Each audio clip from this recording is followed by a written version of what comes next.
Hello.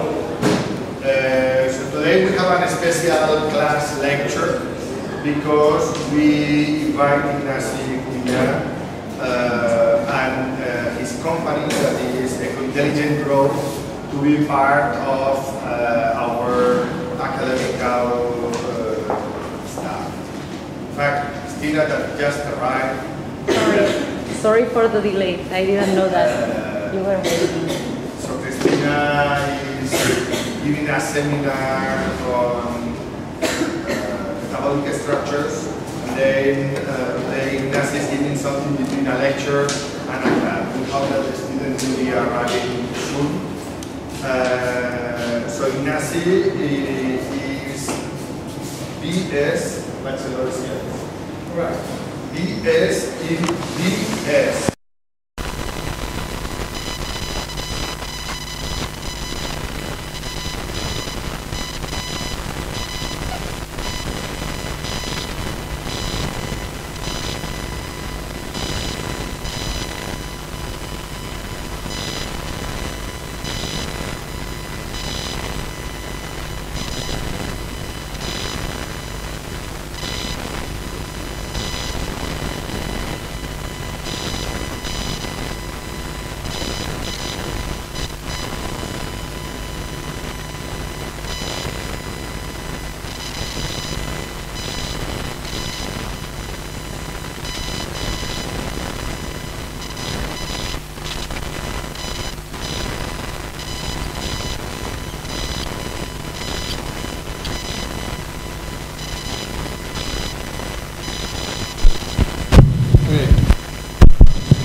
Was now? Oh, yeah.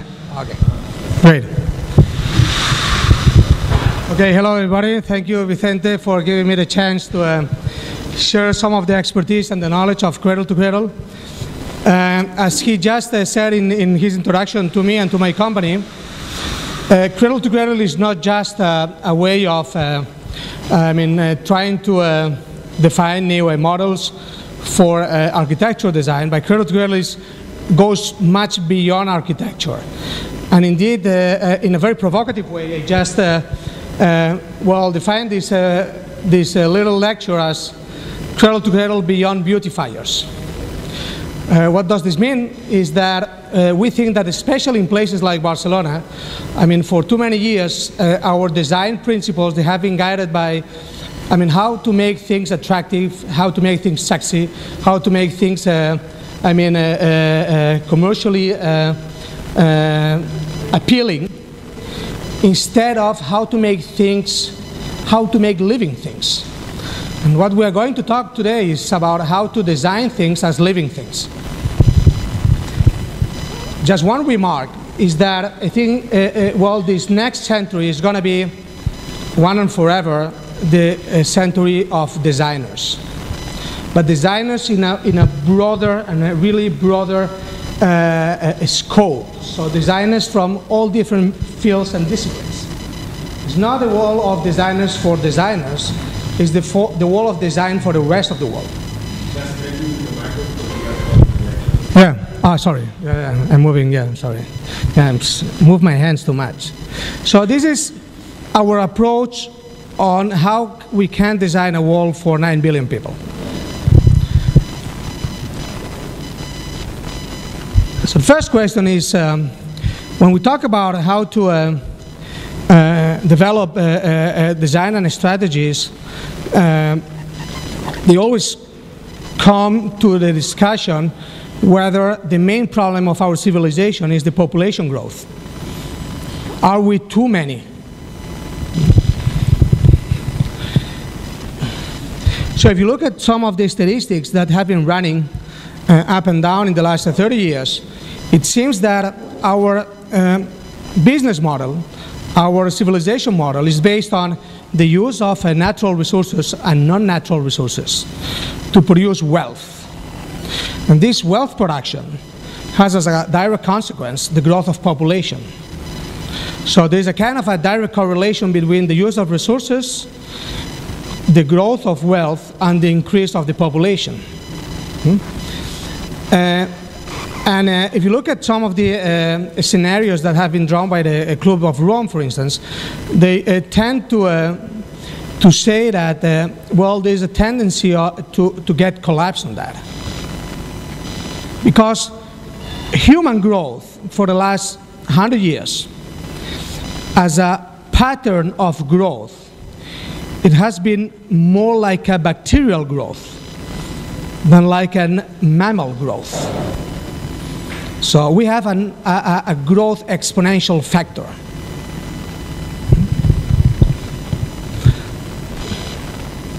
So if we have to deal with this scenario, there's only one chance, is that we settle new planets in the universe.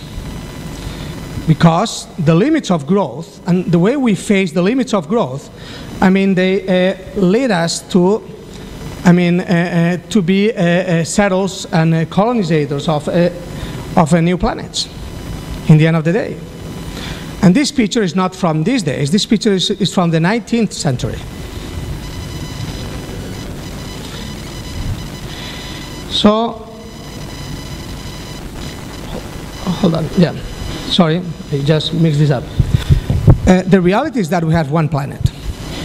The reality is that even in the long term, I think it's very unlikely that we have any technology capable to move people from our planet to all other planets in other universes. If you read, if you can read, well, the latest book from Stephen Hawking, that he used to say that the only chance for the human civilization was to move to different planets.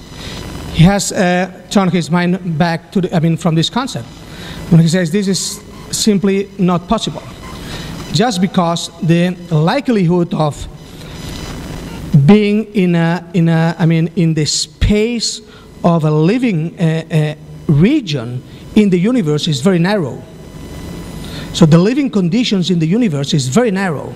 That's why the planet Earth is such an exceptional place.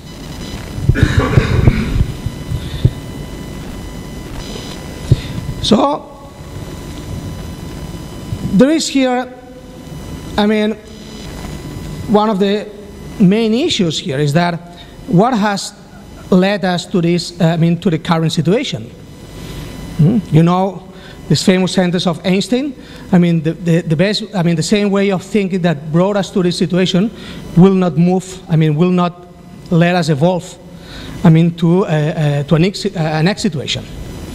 So we basically need to change our way of thinking.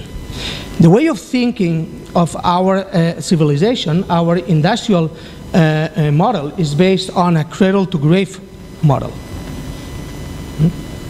What is a cradle-to-grave model? A cradle-to-grave model is the business-as-usual model. Cradle-to-grave means we extract resources, we process resources to make products and services, and in the end of the day, we just dispose these materials as waste, and valuable waste. This is a linear system in a place, the Earth, where the only thing that is really limiting is the amount of materials available. We don't have an energy problem, we have a materials problem. To say that we have an energy problem is false. The Earth receives 5,000 more energy than needed. What we need are technologies and materials that are effective and efficient on capturing energy and storing energy. So in the end of the day, as I'm going to try to prove here today, what we do have is a materials problem. The only materials we receive are materials from more than 4,000 billion years. That these are the materials that came from comets and from the asteroids that came into the Earth, and they have, they were the precursors of the material stock that we have now. So, quoting Professor Watson, from DEFRA, says the main threat, for our planet and for environment is not our population growth, but our model of economic and welfare growth. I fully agree on that. So then, and I'm starting a little bit philosophical. I will move to more technical things, next to that. But I think we should think as a designers, probably in a totally different way. And you could say, okay, well, this guy is a biologist. I mean, we understand that because he's not a designer. And this is probably one of the first questions that should come to our minds. I mean, how do we define a designer? So let us, another question is, what is our intention as a species? So I don't know what is the general answer for that, but maybe an answer would be to be or to become native to the place. To be native to the place means that we are in a place where we thrive and where we are here to stay, not here to live. And just to give you a very short story, there was I think it was in 2007 or 2008, there was a kind of a seminar in New York, and about what they call the native communities. And there was a question about what should be the kind of icons and symbols that we as human beings we should leave in the planet for the for the aliens when they will come, and how we can communicate with them through our objects and our icons. And they were thinking for a long while about that. And in the end of the day, someone decided to ask this question to an Indian chief, an American Indian chief. And his first response was start laughing. He said, okay, why are you laughing? This is a very important question. It's our legacy, blah, blah, blah. He says, okay, don't worry about it. We will tell them what is our planet all about. So their way of thinking about them is that they are here to stay, not here to live. And this is an important change of mindset. We should ask ourselves how we can behave to be here to stay. So the natural world, and I think, just walking around your workshop, I can see a lot of organic geometries and a lot of organic inspired models and shapes. And I think that you probably will agree with us that most of the responses are in nature. The problem is, what is our level of understanding of nature? There are two big tendencies right now on how to use nature for design work. Is people talk about biomimicry, or people that talk about biophilic design. Biomimicry, I think you know this concept, very short. Biomimicry is about how we can replicate natural designs that have been proven to work after 4 billion years. And biophilic design is more how we can be inspired by natural forms and natural systems in order to make our life more healthier. Okay, it's very roughly, right?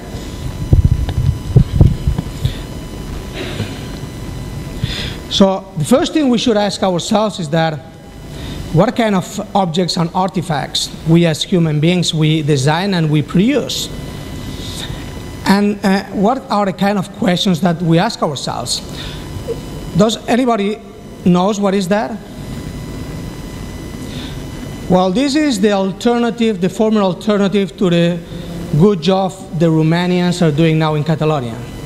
This is a machine to extract copper. Now the Romanians, they do it much easier than that, because they just take the cables, they peel them off, and they get the same minerals. But this is a copper mining machine. It is a hell of a big machine, and this is what is supposed to be a very efficient system.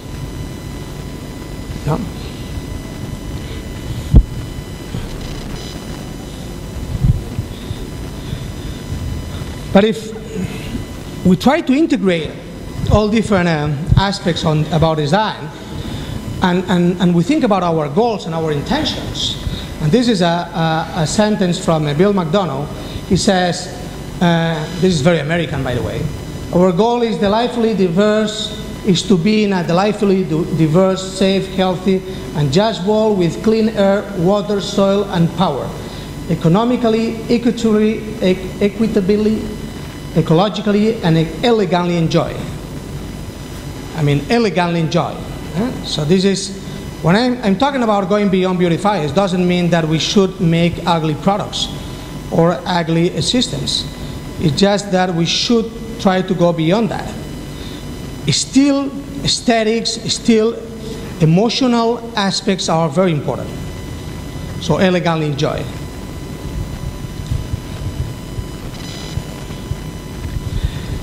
So when we talk about a change of models, one of the the first things we should think about is that whether our economical model is the right model or not.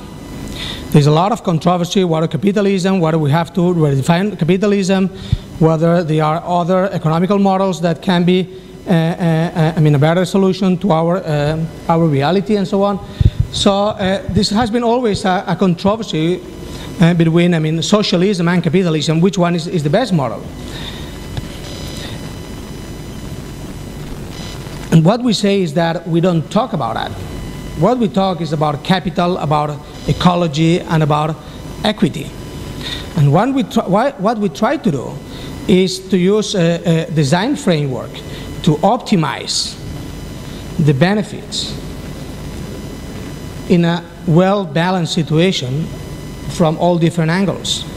So probably the first question for a designer on the 21st century is how we design products, how we design systems, how we design process, that they foster and they focus on this kind of situation.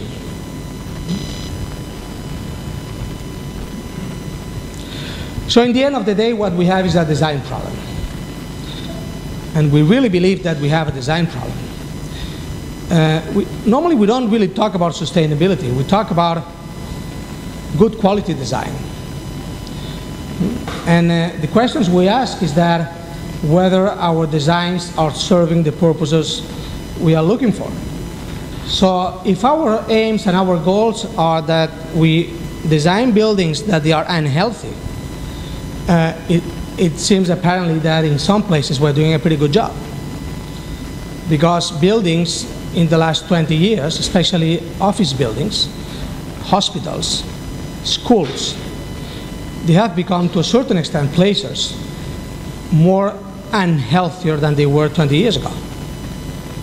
Just because of things like what kind of compromises we find between enhanced ventilation and energy control, for instance. So what kind of quality we have in the inside of buildings.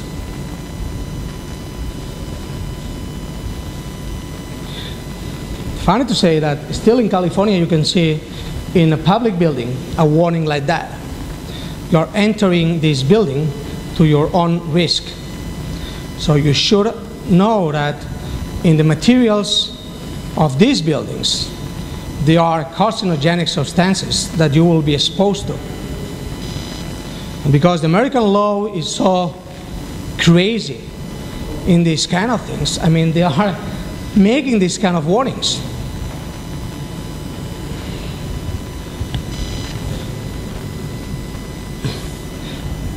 So McDonough says design is the first signal of human intention.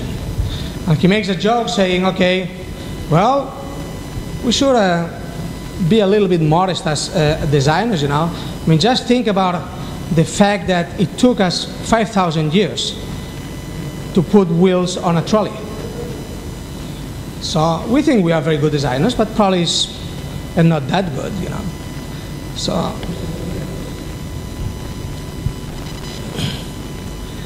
I started from cradle to grave, which is one model.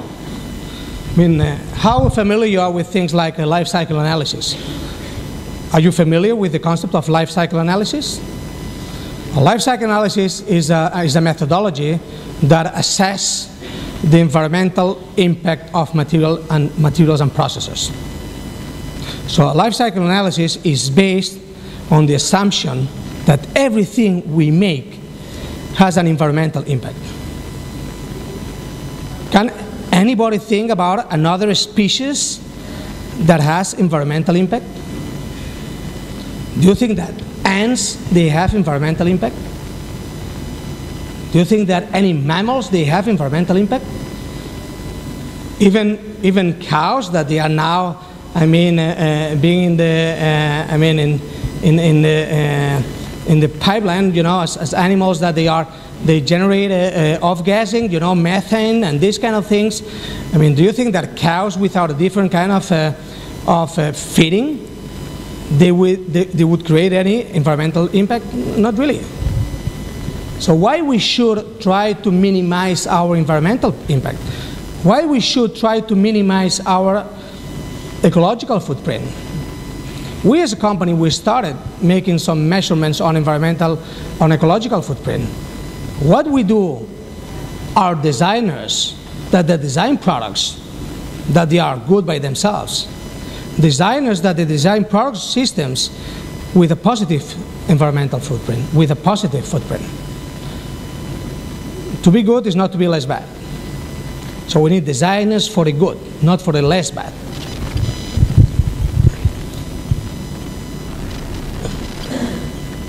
So these are the two guys. The cradle-to-cradle concept was not firstly stated by Bill and Michael. Michael is the guy on the tie, and Bill is the other one that looks more like a professor, The first time that cradle-to-cradle was defined was by a Swiss analyst called Walter Stahl. But indeed, the two guys that they have developed cradle-to-cradle in practice, and the two guys that they have written a manifesto on the cradle-to-cradle are this Bill McDonough, an architect, and Michael Braungart, a chemist. The very same book of the cradle-to-cradle first version in English, the first chapter of the book says, this book is not a tree. Do you know why is that? Because the material being used for the book is a plastic material. It's a thermoplastic material. It's not paper, it's not recycled paper, it's not FCC paper. It's a thermoplastic material, and the inks that they have been used here are inks that they don't have contaminants in their composition. So it's a book that eventually can be indefinitely recyclable.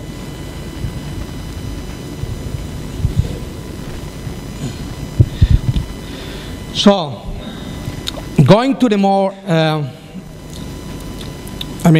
technical part of this presentation is that in order to move from a cradle-to-grave economy, industry, society into a cradle-to-cradle economy and society, what should we do first? And arguably, people could have different ideas about that. But our idea, based on the fact that we think that we have a materials problem, not an energy problem, is that we think that we need to eliminate the very concept of waste by design. Not just minimizing waste, not just trying to reduce waste. It's really redefining the concept of waste.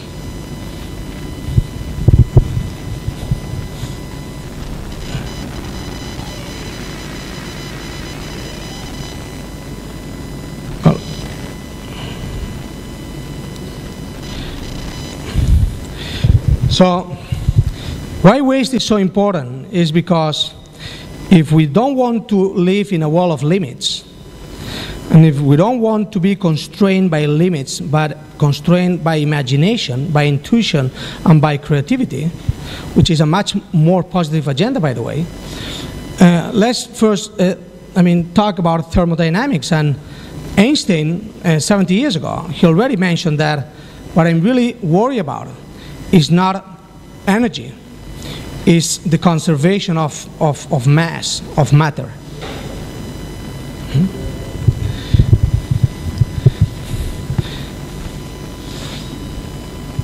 Anybody knows about this article, this paper?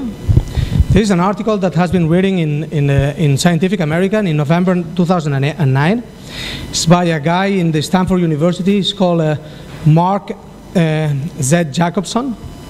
And he's making an hypothesis on how we could move to a 100% renewable world by using a smart energy mix.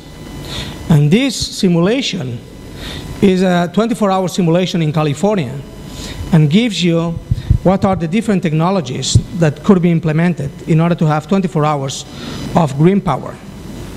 And when I'm talking about green power, I'm not talking about clean power. So I'm talking about really renewable sources. I'm talking about solar-based energy, not nuclear power. And we are not opportunistic on that. It has nothing to do with what has happened in Japan. And we have been saying the same thing for the last 15 years. So what he says is that we will never be in the situation to rely on liquid fossil fuels, which were magic fuels, very highly dense fuels, easy to transport, easy to convert into energy. The energy return on energy investment on oil 100 years ago was 100 to 1. Today is less than 12 to 1. So the energy needed to obtain 1 unit of energy now with petrol is 12 to 1, is factor 10. So when you design buildings, materials and systems based on solar power, based on renewable power, this is designed for 9 billion people. Designed for very few people is based on fossil fuels. They're going to be hell of expensive. And the worst thing we can do with fossil fuels is burning them. This quantity of fossil fuels that they are still cheap to be used, we better use them to make products rather than to use them as energy input. Ignasi, now that we are working on energy factories, graphic is quite, I mean, it's great to see how this could work if really that day is making wind in the night, but if in the night they don't have wind, then they have a problem. No? Sure. So this is a kind of ideal situation where you have sun that day, you have wind at night, but if it doesn't work, I mean, the bad news is that this is an ideal situation that in fact could be true or not. Yes. Yeah, well, this is a one-day simulation result based on a real statistics. So this is not like, okay, just a thumbs-up type of situation. Is the reality in California is that for the whole year.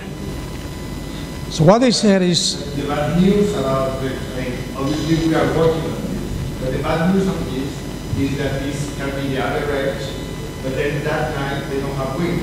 Correct. That night they can just switch on the light. Sure.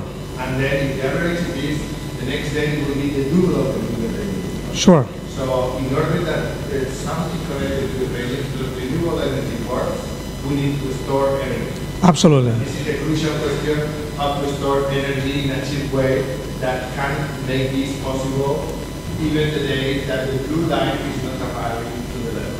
No, you're right on that. I mean, the major, they are, in my opinion, there are two major obstacles for renewable energies. One thing is the storage capacity, and all these dynamic pricing and smart grid type of technologies and systems, which is what kind of incentives you have for storage in renewable energy. This is one part of the story. And the other part of the story is that the next slide is the material hardening. So I don't think renewable energy is such an issue, and a political issue or a good-willing issue. I think that there are a couple of technological issues that have to be solved yet. But we always thought about storaging and about pricing of renewable energy based on, cheap fossil fuel prices. What we're talking now is a totally different scenario. We're talking about having oil on, in average, above $150 per Brent barrel. So in this kind of a scenario, technologies like dynamic pricing, smart grid, storaging technologies, they are really, I mean, very close to the tipping point. And what I have seen, which is quite a confidential map from the United States military force, is a map on the whole United States, where they make a simulation, a cost-benefit simulation, in terms of solar power and wind power.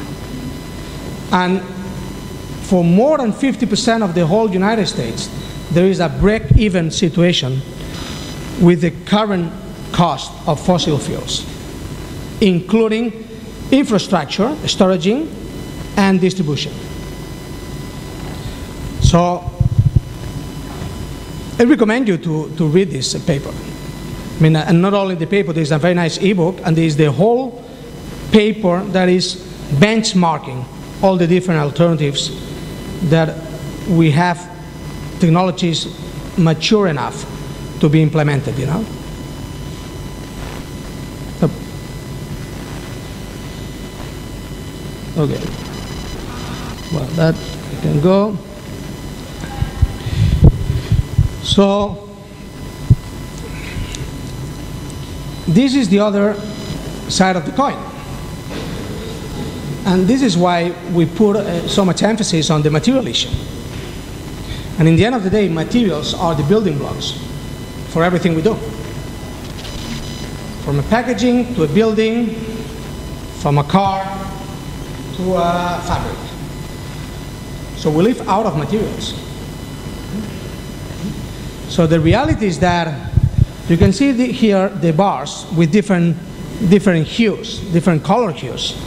So what it means is that, and sorry you cannot see it very easily, but they are some of the most critical materials on Earth.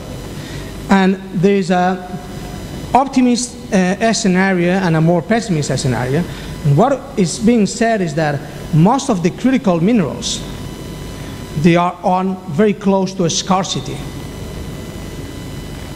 So that means that even if we will continue our mineral source utilization as we have been doing until now, we will get into serious problems in the next century.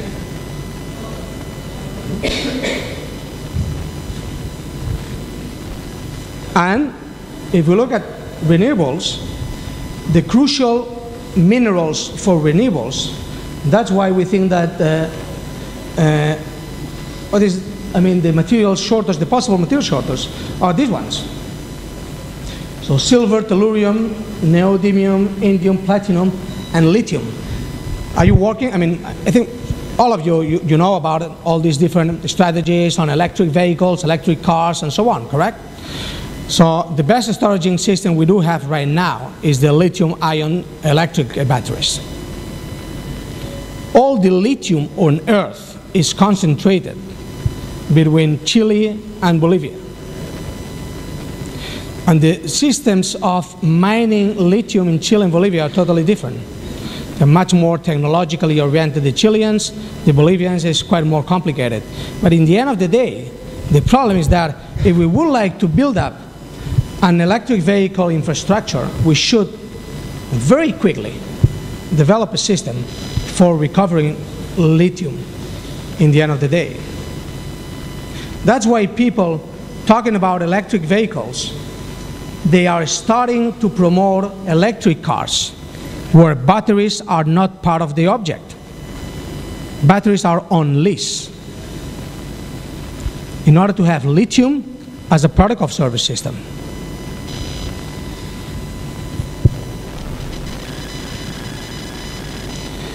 Okay, so I started the lecture saying, okay, can we design living things?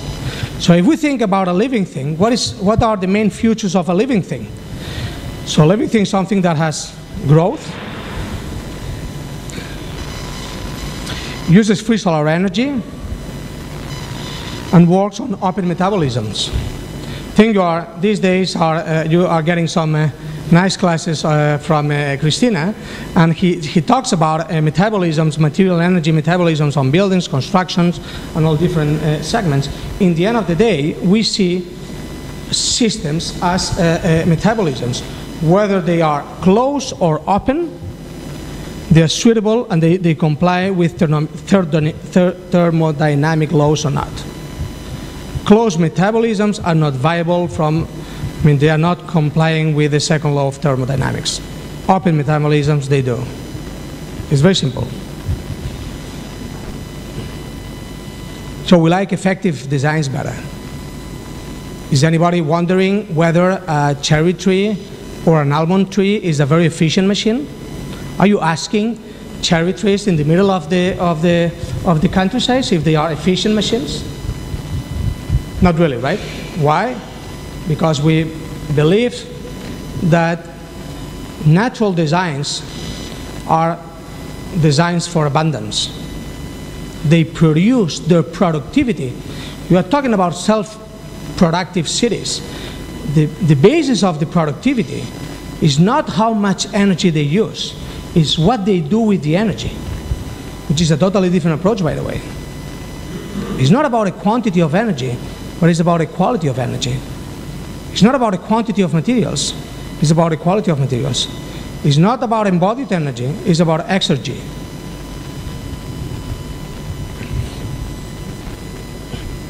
So growth is good. In biological terms, growth is good. So cradle to cradle is based on three major natural principles. Waste equals food. Two cycles. One biological cycle, products that they are being recirculated and they are reincorporated to the soil in a safe way and in an effective way. And the technical cycle, which are products that are minerals, that they have been extracted, they have been used to make products, and they are products that they can be recirculated indefinitely in a technical cycle. The key thing is to do it with products that they don't have any toxic substances. And if they do have toxic substances, we need to have these substances under control in a kind of a chain of custody loop. So the key thing is to design products where they are easy, you can split easily biological nutrients from technical nutrients. You design with nutrients, not with products, neither with materials. Biological systems, they work based on nutrients, not on products. So we can assimilate all products to nutrients. Use current solar income, including gravitational tidal range type of energy, wind energy, hydroelectric energy, and biomass. Be careful with the biomass, by the way, in a smart way. And very important, and this is the little baby of the sustainability, but nobody talks about that. It's about diversity. You are a very diverse group. I'm sure that from such a group, there are many more out-of-the-box ideas than from a much more homogeneous group. Who wants to be in an homogeneous group? I mean, creativity is not based on uniformity. It's based on diversity. Biological systems work because they are complex and diverse, not because they are homogeneous.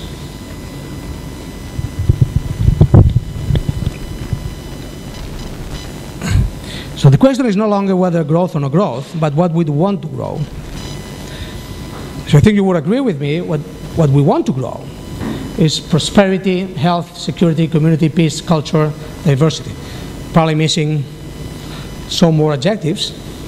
Feel free to add, but I think you will probably agree with us that this is a good agenda.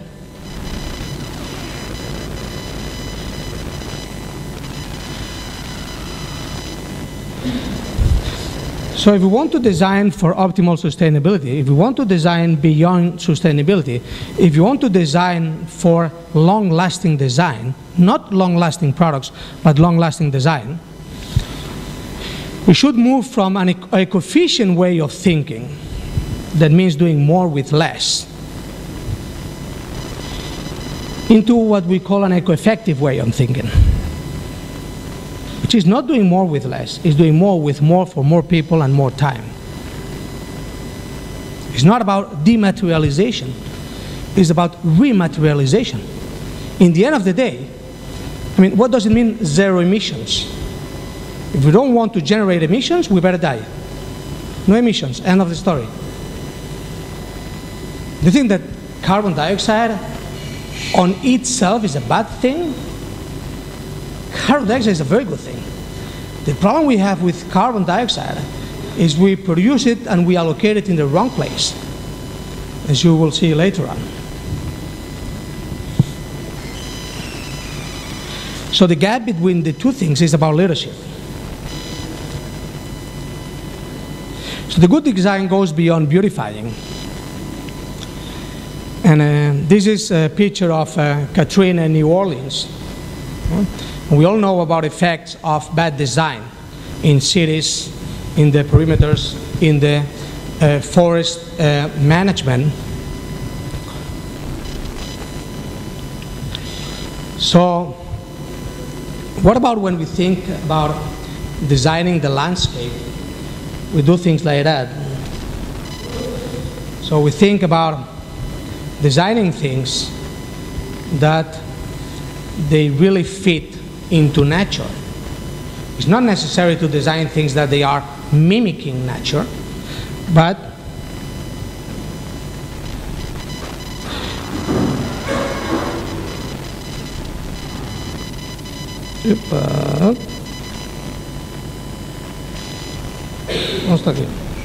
sorry, well, it should be a sentence.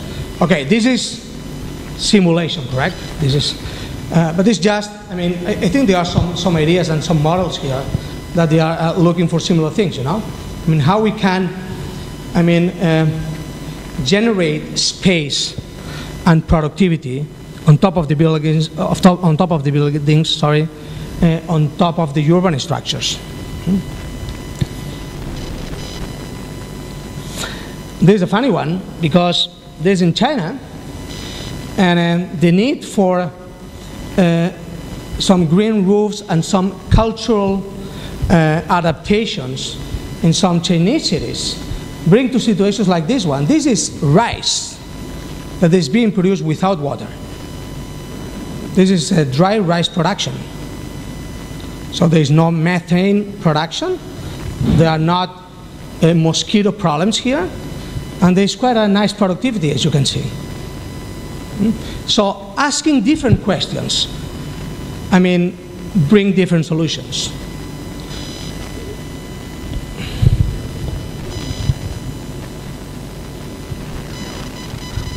So, as I showed you before, the cradle-to-cradle fundamental is that we need to manage and to handle materials in a different way. Biological materials within a biological cycle, within the biosphere, and technical materials, the blue ones, in a separate cycle, in an open metabolism, and again within the same biosphere. So I'm starting now, I mean, the last part of my lecture. How I'm timing? It's correct, yeah? I'm going to show you some examples of products, systems, and designs. And I love this one because I think this kind of design is a very good example of the new times, both from a product design point of view and from an organization design point of view. This is a company that is Eco Creative Solutions, I think is the name of the company. I'm not sure about that. The product is called Eco Cradle, and this is a product. Give you an educated gaze about it. What kind of product do you think is that? Any clue? Do you think it's a technical nutrient or is a biological nutrient? Biological, good one. This is a biological product. This is a product that is designed to have exactly the same performance as polyester, expanded and extruded polyester. But it's not made out of polyolefin. It's made out of vegetable waste leftovers. And the aggregating substance is fungi. So the main problem we normally have with that is that when we try to use waste material to have specific mechanical and resistance characteristics, we need to use binders and glue materials. They are resins that then we create monster hybrids, or hybrid monsters, which are products that in the matrix you put together biological and technical nutrients. When you do that, there's no way to recycle. So what we need to do is to design systems as homogeneous as possible, being either biological products or technical products. And this product is meant to be a highly renewable product, because the main application for that is very short life packaging. And why is that? Because the shorter the life cycle of the product, the fastest we will return carbon to the soil. And I have said before, this is a highly compostable product, both aerobically and anaerobically. You don't need any energy to compose this product. That composes very readily in a few weeks. There's very little energy used in the process, and there's no environmental impact. It's positive environmental impact. We are returning carbon to the soil. The best place for carbon is the soil, not the air, neither the oceans, but the soil. In the air, we have global warming gases. In the oceans, we have acidification. What was a question? There's the energy used for production. For this? You know, like it's like the life cycle of things. You know, like you reuse something, right? You transform it, right? Correct. And so in that process of transformation, the energy is being used. That's a hell of a good question. The only energy is being used for this process is pasteurization on the fungi to avoid cross-contamination. There is no energy for gluing, for binding. This is just energy to optimize the working conditions for fungi. So there is some embodied energy here, but since this embodied energy is very low, they can use renewable sources. They can use 100% green power here, because the energy demand is low. So, very good point. And then the technical cycle. And I'm bringing this example on purpose because this is a, you know the MIT, don't you? No. So this is a car. I mean, you have nothing to, you have nothing to, to be, how do you say, to envy from the MIT. I have to say that your workshop, at least compared to the workshop I saw in the MIT, is significantly bigger than that one, you know? So there's a good chance. So this car is based on a concept of an electric urban car being fueled by green power. And the key thing here is that electric cars for inner cities, they have to be defined, focus on users, not focus on the infrastructure, not focus on energy, but focus on users. We need to develop cars that they are user-friendly. And the kind of things we have learned from the biking, from the car sharing, they have been, extrapolated to this, to this design in order to make a urban design, a small car, 400 kilos, where we try to use the same amount of materials in terms of mass, of weight, to produce the 400 kilo car. You know what is the ratio in the car industry from the raw material into the end product? It's more or less about 20 to 1. Normally you use more than 20 tons of material to produce 1 ton car. So what we try to do here is to design for this assembly cars where we can use a 1-to-1 ratio.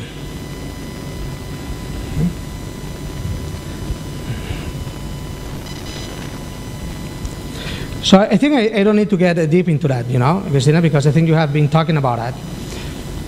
Cradle to Cradle is also based on science and it's based on a specific protocol.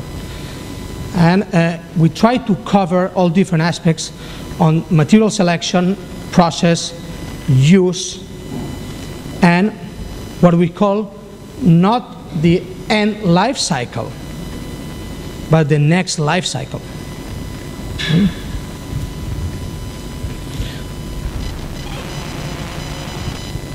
Sorry. So this is from 1984 in the United States. And when the Cradle-to-Cradle guys started to talk to the construction material people about how we can design cradle-to-cradle materials, I mean, the first question was, okay, I mean, don't be a pain in the ass, you know. I mean, well, the formulation is proprietary, it's legal, and you can go away. So there was little discussion, you know.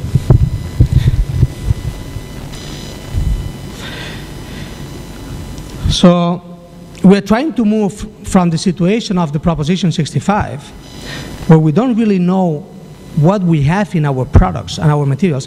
And as Vicente said in my introduction, I'm coming from the traceability world.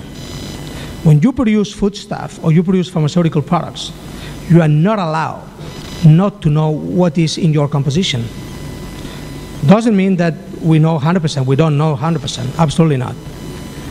But the industry has mechanisms not to allow gaps and gray areas. When we try to translate this into the building sector, it's just the other way around. You are not allowed to ask what is the composition of your product. And why we said is that, why is that? I mean, does this mean that our buildings, they don't have any effect on our health? Does this mean that our buildings, they are not important systems in our living standards? You know that more than 40% of energy consumption is linked to buildings? You know that more than 30% of gas warming, of gases are related directly or indirectly to buildings? So buildings are very, very, very important systems. And we want buildings to be part of the solution, not part of the problem. So if you would imagine what is the cradle, there's not such a thing as a cradle-to-cradle building. There are cradle-to-cradle certified products, but cradle-to-cradle has never been implemented totally or 100% implemented at the building level.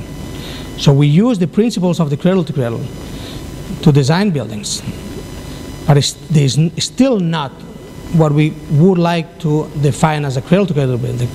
So Vicente, here you have a challenge. So the questions in the brief for a cradle-to-cradle building is, okay, are we using biological or technical nutrients? Are materials recyclable or compostable? Do we have reverse logistics for materials? I mean, how do we use energy? Where does it come from? How we use water? Water, we tend to imagine water as a material, because water in quantity terms is limited. So water is more comparable to material than to energy from a source management point of view. And the problem with water is the same problem. It's about quality, not quantity. What we want are buildings and systems that they don't pollute water. Not buildings and systems that they use very little water, but they pollute every drop of this little water.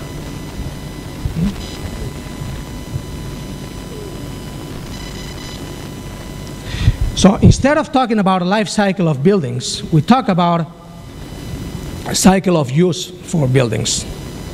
There's a very recent booklet from Michael Branger and Dan Mulhall from the University Erasmus in Rotterdam. And they have made a kind of it's a small booklet, it's only 20 pages booklet. And they said, okay, how we can develop a user's manual for buildings. I mean, how we can develop and design buildings in a way that buildings of today, and this is from Christina, by the way, are the cantiers of buildings for tomorrow. Because in the end of the day, if our design solutions on the product and on the construction solutions are good enough, we can use materials indefinitely. And buildings are a hell of a stock for materials.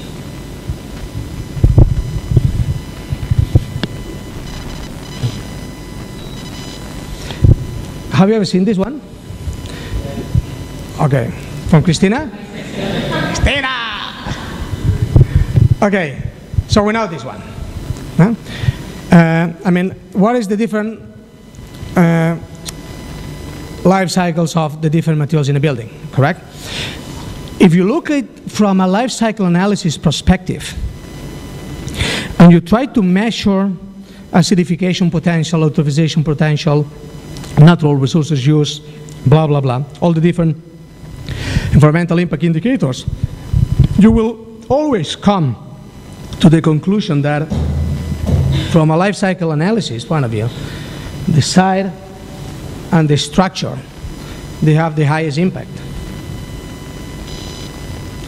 And why is that? This is because we don't think of about a building as a system where materials recirculate indefinitely.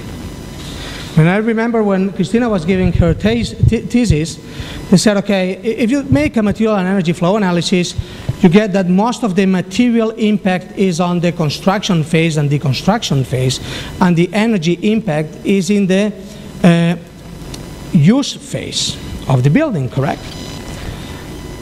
I'm not 100% sure about that, but my intuition says that if we really measure the energy contained in materials in a way that those materials end up in an incinerator or in a landfilling, the amount of energy contained in materials, especially in low energy demand buildings, can be higher than the total energy use of the building. So, again, materials matter. So this is a project we are working with Bill McDonald. It's still a project, unfortunately. And this is basically a pharmaceutical lab that has been designed, inspired in a cradle-to-cradle principles. And we try to design a community with that, not just a building, but a place. This is a kind of a brownfield redevelopment type of project. So the current place is a parking lot, so it has no biological value, it has no community value, there are only cars, there's nothing else. It's next to a hospital. So the intention of that is to build a place where we really can design a community, we can make a much more productive space, and when we have a catalyst for a new construction model, which is not only based on the building. I'm sure that you can, especially you, because you try to design very out-of-the-box type of concepts, that you could probably find this type of design not a very ambitious one. But when you try to, bring this to reality, and you try to develop, for instance, a green wall of 75 meters in Barcelona, you face a lot of problems. You face problems with the fire brigade, you face problems with the local municipality, you face problems with the water management control. So I think it's important that we start building things that help us to, overcome these hurdles and these barriers, you know. So we want this building also to produce energy. I will skip this one. This is about the amount of different materials and chemicals that you can find in concrete, by the way. And I want to move to this one, and then I will finish my presentation with a few examples. One of the main challenges in this building is that we can bring to the building cradle-to-cradle products. Cradle-to-cradle products in Spain are still relatively few. Most of them, they are in the construction sector. But this is not the Netherlands, this is not the US. We still don't have a lot of, a lot of possibilities to do that. And I mean, these kind of designs and these kind of projects, they can foster the demand for that. So these are examples from tiles to solar tubes. Both are cradle-to-cradle certified products produced in Spain. By the way, not by huge companies. The solar tube company is a company as big as ours, so it's a small company, believe me. The other one is slightly bigger. Then we have acoustic ceilings from Armstrong. We have some of the insulated materials from different polyester materials. And then we also have partitions from materials. All these products are technical nutrients, but this is the only one that is not a technical nutrient. So this is a biological nutrient.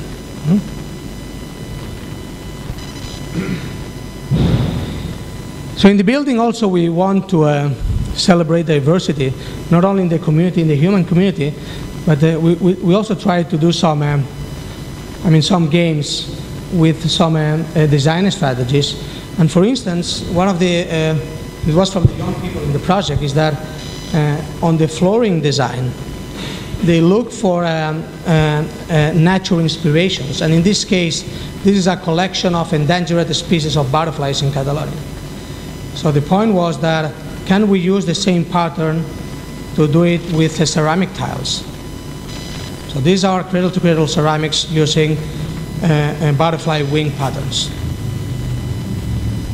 So dry systems. If you want to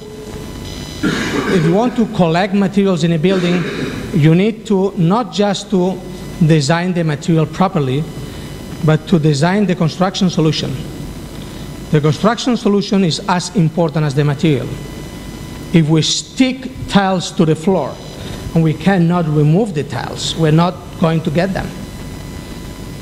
So we need dry set systems in order to use value materials, because otherwise we will lose them.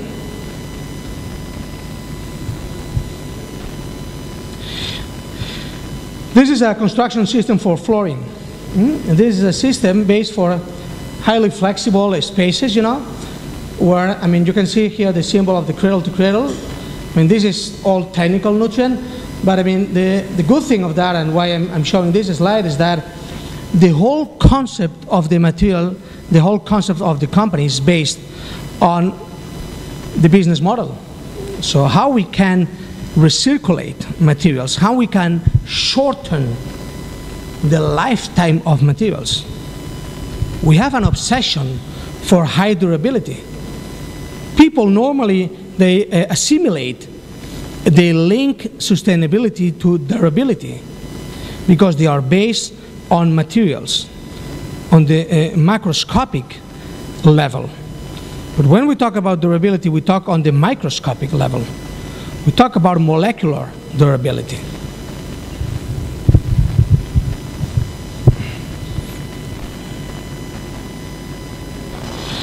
Well, here is the video, but I think we're a little bit short, running out of time, don't we?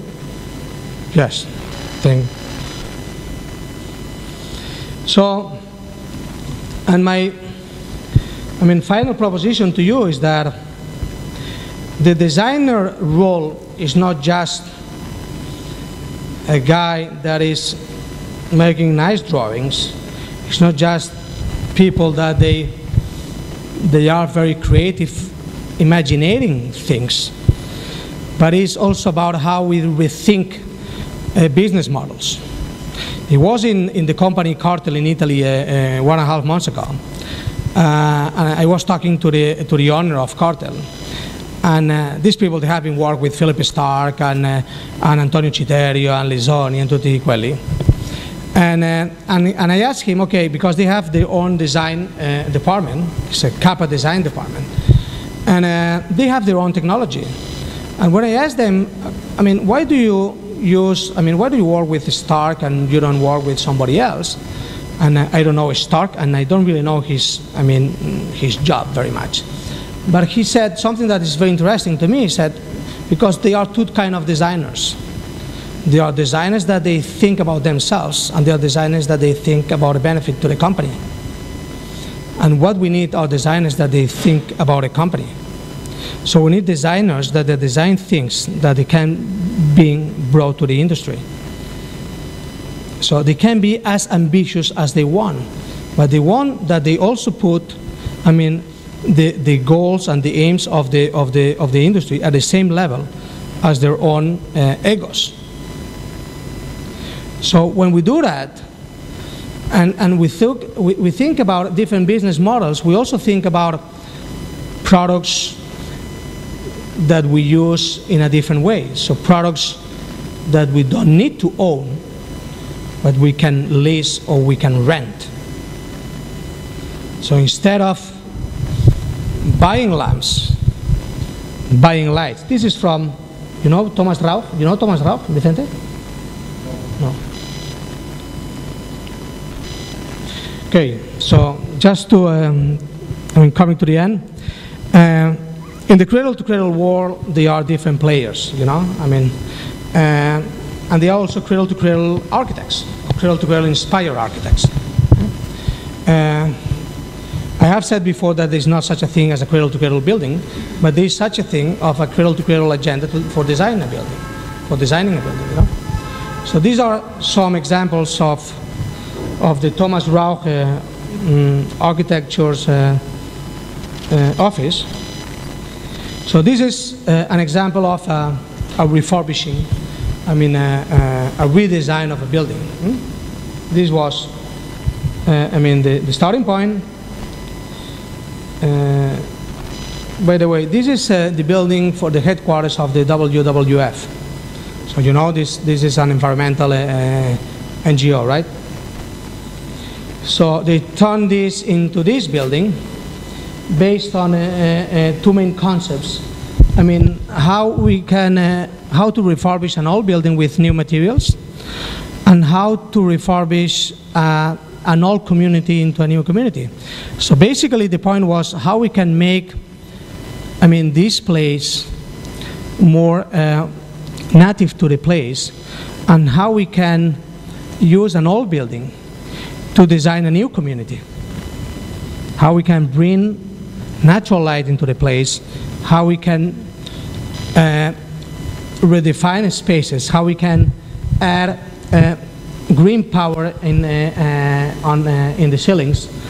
In the end of the day, how we can design a new life for the building. These are some sections and images of the envelope. The envelope is a wooden frame envelope. With the new building, they have reduced significantly the energy demand. So passively reducing the energy demand.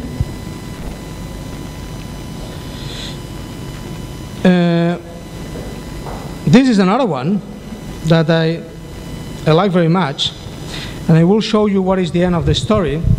This building is based on a kind of a spine core, reptile spine core frame, in a place that this is an equipment, and the main use are offices, and one of the purposes of this building is that it produces more energy than it uses. So as I said before, I'm not an architect, so I don't see, I have my own aesthetics on building. I like this building, but what I'm focused on is the way, the architectural metabolism of the building. How they deal with energy, how they deal with water, how they deal with materials. And,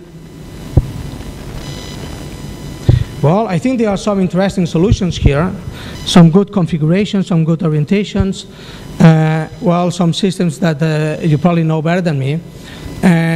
The way the envelope has been defined is, they put a lot of emphasis on how to minimize the energy exchange between inside and outside of the building, and at the same time having the largest amount of natural light possible, of daylight possible in the building. This is the Netherlands.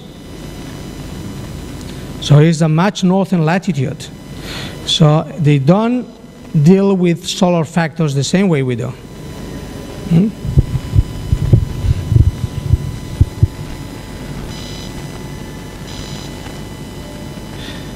Is there any building similar to this one here in Barcelona? Is the envelope is not an orthogonal plant, so every plant gives shadow to the floor plan behind.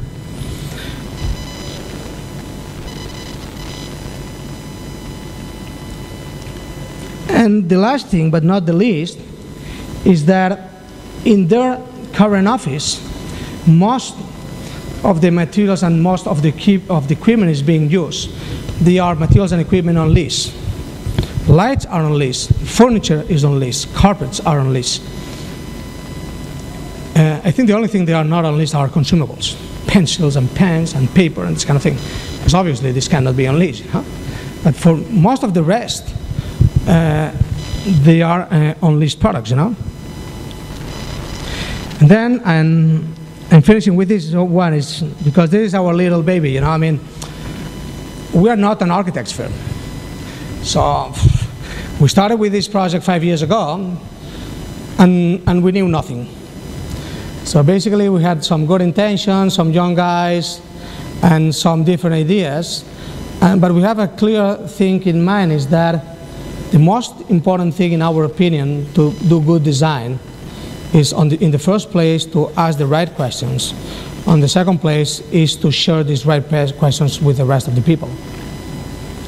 We don't want to have dark areas. We need to share information. We need to share experiences. We need to put egos aside, And this has been a very strong, very tough experience for us, because this was not always the case along the process of this project, The very single thing that gave us the chance to thrive in the project was that the property and the rest of the project team, in the end of the day, said, okay, we will design the building, we will do some of the material selection, we will do some of the system selection, but we need someone to have the holistic view and to integrate everything together. And this very word of the integration is what we miss most of the times on the design table. Janine Benius normally says, biomimicry is about putting a biologist on the design table. The only things a biologist as a background has an advantage is because biology is an integrated system on itself. Nobody can understand biological systems without integration mindset. So we would never have reached, the LEED certification or the gold LEED certification or the Cradle to Cradle materials or all these kind of things that arguably can be done better, absolutely, without this integration framework. Just for you to know, there is no PVC in the new building. All the pipelines and the conducts are out of PVC. The very first day when we asked an installating company from Girona not to use PVC in their conducts, they started laughing at us. You will come back to us and you will ask for PVC in the end of the day. Because in 2007, the cost of polypropylene conducts or polyethylene pipes was 30 to 50% more expensive than PVC. Today is more or less similar price. So the major effect we create with this kind of projects is generating a demand that didn't exist before. And this demand can be generated top-down or bottom-up or top-down. Can be generated top-down from the administrations, and from the real estate developers and from the properties, and have to be generated bottom up from you and from people on the design table.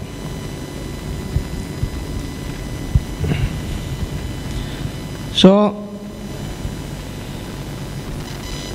that was the starting point in 2007. This is a very special place. You know this place? You know this place? I strongly recommend you the place. This is the first place where the Greeks came more than 2,000 years ago in the Iberian Peninsula. Was that. And this is still the best place, in my opinion, in the whole Catalan coast to have a settlement. This is where the Empúries ruins are. So the Greeks, they really were very, very, very good and very accurate guys on site allocation, you know? Yeah? Up there are the ruins. Here is the hotel. The hotel is a 100 years old hotel that was refurbished. And the hotel served as the headquarters for the archaeological teams when they were doing the archaeological exploration of the ruins. Otherwise, this hotel, I mean, indeed is violating the coastal law. But it was there for a very specific purpose, you know. So we wanted this to turn into a real community. There was a kind of a barrier, cultural and physical barrier between the hotel, La Scala, and the rest of the coast. And one of the things we thought is that how we can break this down. And one of the ideas was, okay, instead of having a parking lot that was eroded, you know, and that it had lost all his biological value, you know, why we don't start to rebuild the biological system there by using green roofs? This is a 1-floor-plan hotel only. Designing from inside to the outside, creating the conditions for recovering the green surfaces, which is this is mandatory for this area because there's a lot of what we call llevantadas. This is a wind from the east, and it has a very serious impact on the erosion at the coastal line. So the best way, and you know this, the best way, why in the wetlands you get the canes up to the margin? Because there is no single system in the world more effective than retaining the soil in a wetland system, in a delta system, than that. So, I mean, redesigning spaces using, I mean, monumental species. And this is one that I know Vicente has done some projects in Valencia. When we talk about productivity of building cities, urban places, sometimes we talk about energy, some other times we talk about materials, but very few times we talk about food production. And I think that food production is becoming not just a hip, you know, but it's becoming a necessity. And in my opinion, food production in urban places, in buildings, they have three main advantages. First is psychological. People, they like to grow food, as simple as that. In the past, growing food in cities was like, you know, okay, it was like a very primitive type of activity. This is being changed very rapidly, you know. Second thing, because if you can produce food, and if food is healthy, it's because your environment is healthy. So you cannot produce good stuff in a highly polluted city. So when you can produce food in a city, it's because the air quality of the city is good enough to do that. And the last but not the least is that there is a positive feedback on that. The more food you produce in a city, the cheaper, the better, and the more advantage we'll have. So there are very few things that they have positive impact. One of these things is food production, by the way.